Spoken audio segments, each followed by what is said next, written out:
Arnie Nagy works as the Aboriginal advocate for the Prince Rupert Unemployed Action Centre. Lately, much of his work has centered on helping people with their claims forms for the federal Indian Day School class action settlement. Well, I've done over 500 applications for people, and so far we haven't heard of any that have been rejected. Unlike in residential schools, students at day schools could go home at the end of the day. But abuse was still widespread. I'll tell you some of the stories of the abuse that I heard from some of the day school survivors actually caused me to take some time off work just to get myself back together from what I've heard. In 2019, the federal government approved a class action settlement that would provide between $10,000 to $200,000 for day school survivors.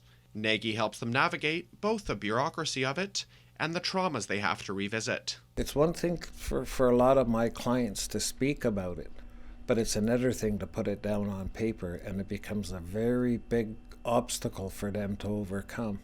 They look at people applying for these claims as adults, but when I help them to do their written narratives and hear their stories, those are 10, 11-year-old kids, 8-year-old kids that went through this abuse. And that's what I see sitting beside me, is that young child crying out, help, I need your help to get through this, right? It's a process that requires a lot of trust building. You know, a lot of them are thankful because they know that was something very big that they had to overcome to come in and apply, and to tell somebody what happened to them that on many occasions their families didn't even know. Nagy says the settlement funds have provided much help to survivors, but he adds that it will take more than just cash to address the harms caused by this history. Because there's no programs, there's no funding, there's nothing in place on the scale that's needed for many survivors of both day school, residential school, the 60s school, all of that ugly history that Canada has. Yeah, their backs turned. They won't address it because it costs money.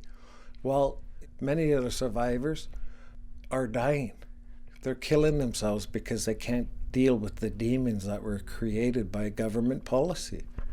For CFTK-TV News, I'm Joshua Azizi.